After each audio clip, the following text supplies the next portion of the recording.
Hello everyone. तो next discuss करते हैं, वही सीरीज़ को कंटिन्यू करते हैं प्रीवियस ईयर वाली।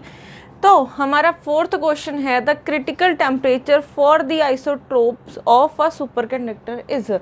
तो सबसे पहले आपको पता होना चाहिए कि सुपरकंडक्टर्स क्या होते हैं और क्रिटिकल टेम्परेचर क्या होता है, तब जाके आप इस क्वेश्चन को सॉल्व कर पाओगे, इसका आंसर करेक्ट बता पाओगे। तो सुपरकंडक्टर्स क्या होते हैं, ठीक है। नॉर्मल कंडक्टर्स होते हैं हमारे पास। नॉर्मल कंडक्टर क्या है, जिसमें करंट इजीली फ्लो कर सकता है, ठीक है, जिसमें कुछ रेजिस्टेंस होती है बट करंट इजीली फ्लो कर सकता है। तो अगर हम कंडक्टर्स लेके उसका टेम्परेचर कम करना स्टार्ट कर दे, ठीक है। मान लो मैं यहाँ पे एक ग्राफ बना रही हूँ, इस तरफ टेम्परेचर है और इस तरफ रेजिस्टिविटी है, ठीक है। इस तरफ क्या है, रेजिस्टेंस, रेजिस्टिविटी है। देखो मेरा नॉर्मल कंडक्टर यहाँ पे था, मैंने क्या किया, नॉर्मल कंडक्टर का टेम्परेचर कम करना स्टार्ट कर दिया। अब देखो इसका लॉजिक क्या है, क्यों मैं टेम्परेचर कम कर रही हूँ। पहली चीज़ मुझे ये बताओ कि रेजिस्टेंस क्या होती है, ठीक है। हम लोग बोलते हैं कि इसकी इतनी रेजिस्टेंस है, इसकी इतनी है। रेजिस्टेंस क्या है, रेजिस्टेंस होती है ऑपोजिशन ऑफर करना, ठीक है। किसी के रास्ते में रुकावट लेके आना, उसको बोलते हैं हम रेजिस्टेंस। अब रेजिस्टेंस, पहली चीज़ क्या, रेजिस्टेंस टेम्परेचर बढ़ाने से बढ़ती है या फिर टेम्परेचर घटाने से घटती है, तो ये चीज़ आपको पता होनी चाहिए। रेजिस्टेंस क्या है, रुकावट है, ठीक है। रेजिस्टेंस क्या है, रुकावट है। अब अगर आपने किसी सिस्टम को, देखो ये है सिस्टम एक, इसमें बहुत सारे पार्टिकल्स हैं, ठीक है।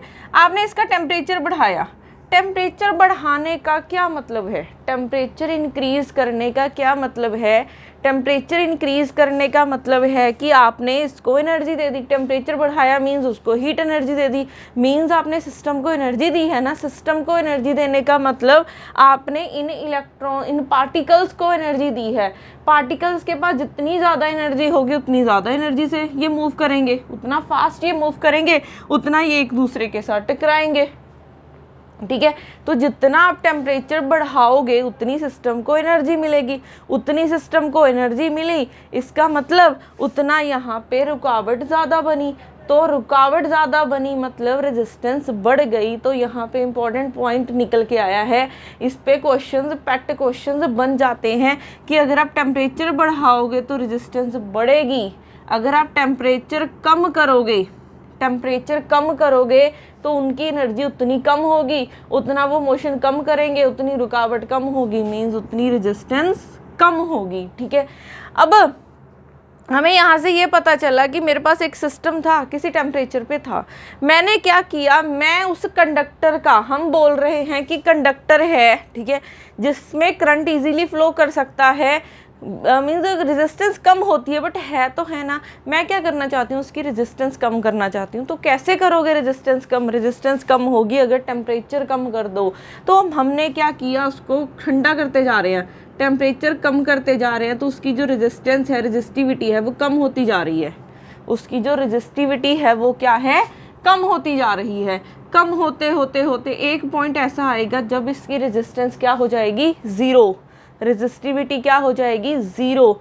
उस पॉइंट पे जो टेम्परेचर होगा ना, या फिर जिस पॉइंट पे ये रेजिस्टिविटी ज़ीरो हुई है, उस पॉइंट को आप क्या बोलोगे, क्रिटिकल टेम्परेचर। तो यहाँ पे देखो आपको पता चला कि क्रिटिकल टेम्परेचर क्या होता है। क्रिटिकल टेम्परेचर वो होता है जहाँ पे रेजिस्टिविटी क्या हो जाती है, zero. Eight critical temperature resistivity कितनी हो जाती है, ज़ीरो। रेजिस्टेंस कितनी हो जाती है, ज़ीरो। अब जहाँ पे रेजिस्टिविटी ज़ीरो हुई, उस पॉइंट पे उस सिस्टम को क्या बोल दोगे, सुपर कंडक्टर। अगर उसके पास कुछ रेजिस्टिविटी है तो वो कंडक्टर है, बट उसका टेम्परेचर हम कम करते, मीन्स उसको ठंडा करते गए, ठंडा करते करते उसकी रेजिस्टिविटी क्या है, कम होनी स्टार्ट हो गई ना। उस पॉइंट पे जहाँ पे उसकी रेजिस्टिविटी क्या हो गई, ज़ीरो, उस पॉइंट पे आप कंडक्टर को क्या बोल दोगे, सुपर कंडक्टर। तो यहाँ पे ये क्या है, सुपर कंडक्टर, और ये क्या है, कंडक्टर, ठीक है। तो अभी आप लोगों को डिफरेंस पता चला कि कंडक्टर क्या होते हैं, सुपर कंडक्टर्स क्या होते हैं। तो सुपर कंडक्टर्स वो होते हैं जिनकी रेजिस्टिविटी 0 होती है। किस पॉइंट पे रेजिस्टिविटी 0 रहेगी? क्रिटिकल टेम्परेचर पे। अब आप देखो क्वेश्चन क्या था हमारा, the critical temperature for the isotopes of super conductor. अगर आप आइसोटोप की क्रिटिकल टेम्परेचर देखोगे, क्या वो सेम रहेगा, डिफरेंट रहेगा, 0 रहेगा, या फिर नन ऑफ दीज। अब आइसोटोप्स है, आइसोटोप्स मतलब जैसे ये है, ये 12C हो गया, एक 13C हो गया, वैसे एग्जाम्पल है, ठीक है।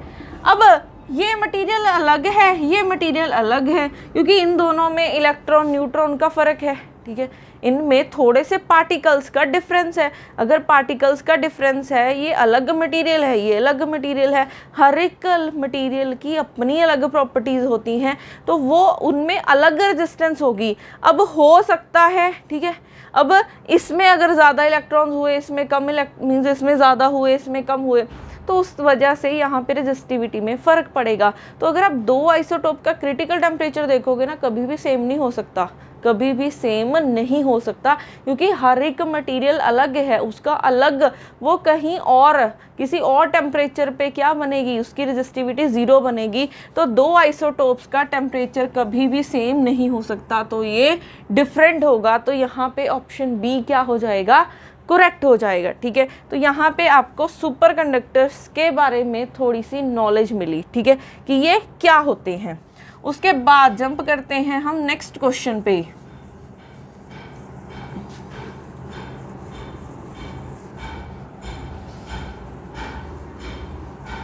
नेक्स्ट क्या है, which energy does not permit the thickness of Bloch wall to infinity.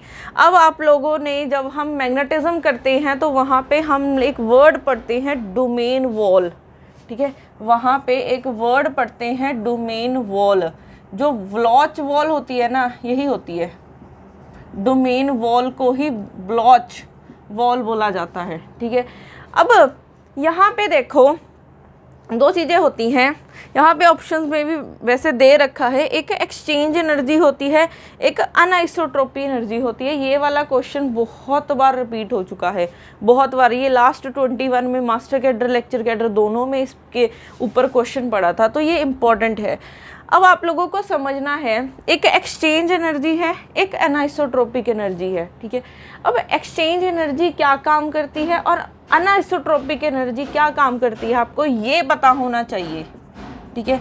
Exchange energy क्या काम करती है और अनआइसोट्रोपिक एनर्जी क्या काम करती है। एक्सचेंज एनर्जी का क्या मतलब होता है, एक्सचेंज एनर्जी की वजह से डोमेन्स बनते हैं। एक्सचेंज एनर्जी की वजह से क्या बनते हैं, डोमेन्स बनते हैं। अब आप लोग डोमेन्स पढ़ चुके हो, ठीक है, डोमेन्स हम पढ़ चुके हैं कि क्या होते हैं मैग्नेटिज्म वाले चैप्टर में, ठीक है। अब अगर किसी ने नहीं पढ़ा है तो आप मेरी CMP की पूरी सीरीज़ पढ़ी है बंसल एकेडमी के यूट्यूब चैनल पे, वहाँ पे आप चेक कर सकते हो, ठीक है, CMP की, वहाँ पे मैग्नेटिज्म में जाके कि डोमेन्स कैसे बनती हैं, ये क्या होते हैं। अब डोमेन्स क्या होते हैं, छोटे छोटे रीजन्स होते हैं जिसमें क्या होते हैं, स्पिन्स एक दूसरे के साथ पैरेलल अलाइन होते हैं। वो छोटा सा रीज़न जिसमें 2-4 स्पिन्स क्या होते हैं, एक दूसरे से पैरेलल अलाइन होते हैं, उसको बोलते हैं डोमेन। और दो डोमेन्स एक दूसरे के साथ एक वॉल के साथ डिफरेंशिएट हो रखे हैं ना, तो इसको क्या बोलेंगे, डोमेन वॉल या फिर ब्लॉच वॉल बोला जा सकता है। अब आपको मैंने ये भी बताया था, ज़रूरी नहीं है कि ये दोनों सेम डायरेक्शन में हो, ठीक है। ये दो डोमेन्स की जो अलाइनमेंट है ज़रूरी नहीं है कि वो सेम हो, ठीक है, बट एक डोमेन में सारे स्पिन्स सेम पड़े होने चाहिए, ठीक है। अब ये ऐसे पड़े हैं सारे, कोई किस डायरेक्शन में पड़ा है, कोई किस डायरेक्शन में पड़ा है, ठीक है। अब ये किसकी वजह से होता है, ये होता है एक्सचेंज फील्ड की वजह से। एक्सचेंज फील्ड की वजह से एक दूसरे के साथ ये पैरेलल अलाइन होते हैं, ठीक है। अब आपने जैसे ही फील्ड अप्लाई की, जैसे ही फील्ड अप्लाई की, बाहर से एक्सटर्नल मैग्नेटिक फील्ड अप्लाई की, तो क्या होता है, जो मैग्नेटिक फील्ड की डायरेक्शन में पड़े हैं स्पिन्स, जो डोमेन मैग्नेटिक फील्ड की डायरेक्शन में पड़ी है, वो बड़ी होना स्टार्ट हो जाती है, वो बड़ी होना स्टार्ट हो जाती है। ये किसकी वजह से होती है? एक्सचेंज एनर्जी की वजह से, ठीक है।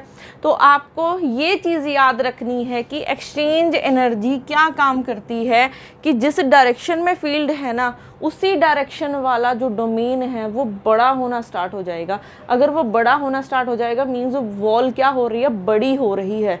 जो वॉल की थिकनेस है वो क्या हो रही है? बड़ी हो रही है। तो ये क्या काम करेगा? वॉल की थिकनेस को इंक्रीज करेगा, increase thickness of Bloch wall या फिर डोमेन वॉल। अब ये अनआइसोट्रोपिक एनर्जी क्या काम करती है? अनआइसोट्रोपिक एनर्जी क्या काम करती है? ये अपोजिंग फोर्स होती है एक तरह की। अनआइसोट्रोपिक क्या होती है? अपोजिंग फोर्स होती है।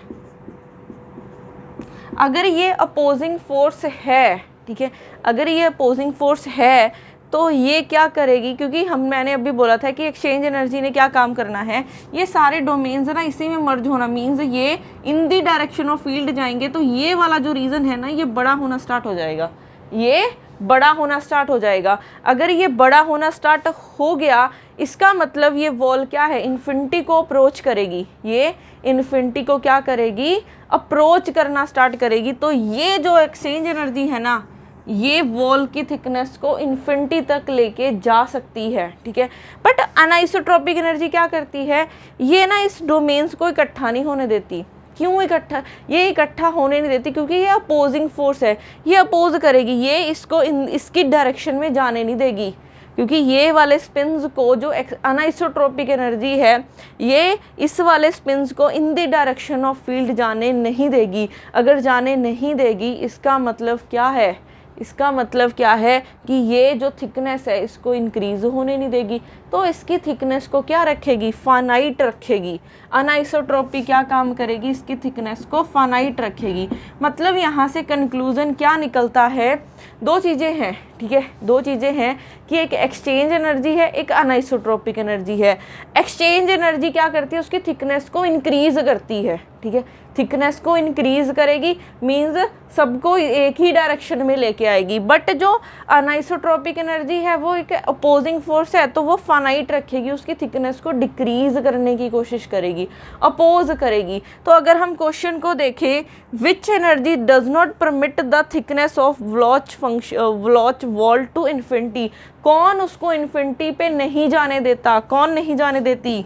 ये नहीं जाने देगी, अनआइसोट्रोपिक एनर्जी। तो यहाँ पे ऑप्शन बी क्या हो जाता है? करेक्ट हो जाता है। ये प्रीवियस ईयर में आया हुआ है, मींस 2021 में इस मास्टर कैडर में भी आया था और लेक्चरर कैडर में भी आया था। तो ये चीज़ें याद रखो, मैं बार बार रिपीट कर रही हूँ कि एक्सचेंज एनर्जी इन्फिनिटी तक ले जाएगा ब्लॉच वॉल को, और अनआइसोट्रोपिक एनर्जी उसको फाइनाइट ही रखेगी, ठीक है।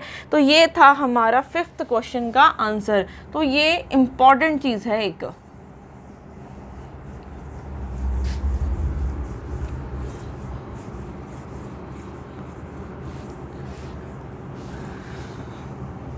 नेक्स्ट क्वेश्चन हम नेक्स्ट वीडियो में डिस्कस करेंगे। Thank you so much.